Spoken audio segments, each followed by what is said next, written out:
Hello friends, welcome back to our channel all in one #subscribe to learn. I hope that you all are fine at your home and it's my humble request to follow the COVID guidelines so that you can prevent yourself as well as your family from the COVID infections. So now let's move to our topic. As I told you in the previous video that in the next video I will provide you the VVI question of chapter 6 of mathematics of class 10th. So let us start. I will read the question for you and I hope that you are ready for the test. So let us start. The first question is that state and prove Thales theorem. I have told you in the whenever I am teaching Thales theorem that this is very important question. So state and prove Thales theorem. Second number question is that if a line divides any two sides of a triangle in the same ratio, the line must be parallel to the third side. अब इसमें आप ध्यान से देखिए तो ये एक statement है, बट ये स्टेटमेंट किस थ्योरम का है ये आपको समझना आवश्यक है. जब आप इसको समझेंगे तब आप इस क्वेश्चन को बना पाएंगे. अब बाकी जैसा कि आप जानते हैं कि टेस्ट के सारे क्वेश्चन जो हैं वो एनसीईआरटी बेस्ड होते हैं, तो आप 3 नंबर क्वेश्चन से देखेंगे कि बहुत सारे क्वेश्चन एनसीईआरटी बेस्ड हैं. 3 नंबर क्वेश्चन देखिए. In figure 6.17 first and second D is parallel to B C. Find E C in first and A D in second. यानी आपको ई सी फाइंड आउट करना है फर्स्ट में और ए डी फाइंड आउट करना है सेकेंड में. दोनों फिगर गिवन है, तो I don't think so that it will be tough for you. So now let's move to question number 4. Question number 4 क्या है? E and F are points on the side PQ and PR respectively of a triangle PQR. For each of the following cases, state EF parallel to QR. यानी आपको ये बताना है कि EF जो है वो QR के पैरेलल है या नहीं. ये तीनों केसेस में, तो किस केस में है और किस केस में नहीं है ये आपको बताना है. तो जो फर्स्ट 4 क्वेश्चंस थे वो काफ़ी इजी थे. आगे भी क्वेश्चंस बहुत ज़्यादा इजी हैं और मुझे लगता है कि आप आसानी से बना सकते हैं. अगर फिर भी अगर आपके मन में कोई डाउट आती है, कोई प्रॉब्लम आती है, तो आप वो हमसे पूछ सकते हैं कमेंट बॉक्स के माध्यम से. देखिए question number 5. State and prove mid point theorem. Mid point theorem को भी स्टेट भी करना है और प्रूव भी करना है. स्टेट प्रूव में तो मुझे नहीं लगता कि आपको कोई दिक्कत आ रही हो इसको समझने में. यानी सबसे पहले आपको उसका जो थ्योरम का स्टेटमेंट है वो लिखना है और उसके बाद फिर उस थ्योरम को प्रूव करना है. अब आते हैं क्वेश्चन नंबर 6 में. क्वेश्चन नंबर 6 है prove that the internal bisector of an angle of a triangle divides the opposite sides inside internally in the ratio of the sides containing the angle. ये भी question, इससे भी एक theorem का statement है. तो अगर आपको याद होगा कि थ्योरम का स्टेटमेंट ये किस थ्योरम का स्टेटमेंट है तो आप काफ़ी इजी तरीके से इसको भी सॉल्व कर पाएंगे. अब क्वेश्चन नंबर 7 8 फिर एनसीईआरटी से लिया गया है. क्या है वो देखिए. C D and G H are respectively the bisectors of angle A C B and E G F such that D and H lie on sides AB and FE of a triangle ABC and triangle EFG respectively. If triangle ABC is similar to FEG, so that पहला show करना है CD upon GH is equal to AE upon FG. ठीक है. दूसरा show करना है कि triangle DCB is similar to triangle HGE और तीसरा शो करना है कि triangle DCA is similar to triangle HGF. तो काफ़ी इजी क्वेश्चन है फ्रेंड्स. आई होप कि आप लोग बना पाएं. क्वेश्चन नंबर 8 में आते हैं. क्वेश्चन नंबर 8 क्या है. Diagonals AC and BD of a trapezium ABCD with AB is parallel to DC intersect each other at the point O using a similarity criterion for two triangles so that OA upon OC is equal to OB upon OD. ये भी question काफ़ी easy है. अगर actually देखा जाए तो बहुत सारे इंपॉर्टेंट क्वेश्चन में नहीं इंक्लूड कर पाया क्योंकि ऑलरेडी क्वेश्चन बहुत ज़्यादा हो गए थे इस टेस्ट में. अब देखिए क्वेश्चन नंबर 9 में इसमें एक फिगर भी बगल में गिवन है कि in figure 6.38 altitudes AD and CE of triangle ABC intersect each other at the point P so that. अब यहाँ पे 4 सिमिलरिटी प्रूव करने हैं तो काफ़ी इजी तरीके से आप कर पाएंगे. फिगर ऑलरेडी गिवन है राइट साइड में. ठीक है. आगे बढ़ते हैं क्वेश्चन नंबर 10 में. इसमें भी फिगर गिवन है 6.39 राइट साइड में. और देखिए क्वेश्चन क्या कर रहा है. In figure 6.39 triangle ABC and AMP are two right triangles right angle at B and M respectively. Prove that.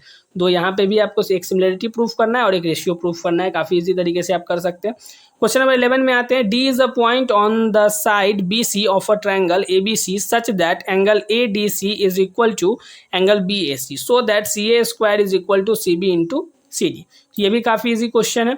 अब आते हैं क्वेश्चन नंबर 12 में. क्वेश्चन नंबर 12 है vertical pole of length 6 metre cast a shadow 4 metre long on the ground and at the same time a lower cast a shadow 28 metre long.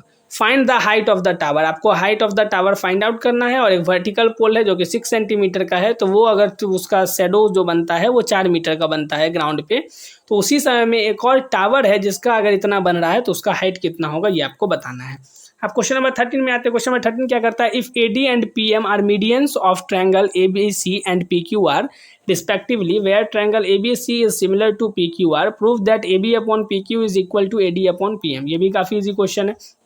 अब आते हैं question number 14 में, the areas of two similar triangles ABC and PQR in the ratio 9:16 if BC equal to 4.5 centimetre find the length of QR। ये भी काफी easy question है। Question number 15 में आते हैं, the corresponding altitudes of two similar triangles are 6 centimetre and 9 centimetre respectively find the ratio of their areas. तो ये जो दो क्वेश्चंस थे वो एरियाज पे बेस्ड थे, जो रेशियो हम लोग पढ़े थे, ratios of the similar triangles, ratios of the areas of two similar triangles, उस पे बेस्ड ये क्वेश्चन नंबर 14 और 15 है। अब क्वेश्चन नंबर 16 जो है वो क्या है, state and prove Pythagoras theorem. काफ़ी इंपॉर्टेंट है, ये मैंने आपको जब पढ़ाया था उस टाइम में बताया था कि पाइथागोरस थ्योरम और थेल्स थ्योरम बहुत ज़्यादा इंपॉर्टेंट है, वैसे बाकी थ्योरम्स भी उतने ही ज़्यादा इंपॉर्टेंट है। अब आते हैं क्वेश्चन नंबर 17 में। तो क्वेश्चन नंबर 17 क्या कह रहा है, in a triangle if the square of one side is equal to the sum of the square of other two sides then the angle opposite to the first side is a right angle triangle। ये भी आपको याद रखना पहले कि ये theorem किस चीज़ से रिलेटेड है और जिस चीज़ से रिलेटेड है उसमें उसको क्या कहा जाए और उसको फिर कैसे सॉल्व किया जाए, ये भी आपको फाइंड आउट करना है। अब आते हैं क्वेश्चन नंबर 18 में। इसमें क्या है, तो क्वेश्चन नंबर 18 कह रहा है, an aeroplane leaves an airport and flies due north at the speed of 1000 kilometer per hour. At the same time, another aeroplane leaves the same airport and flies due west at the speed of 1200 kilometer per hour. How far apart will be the two planes after 1.5 hour?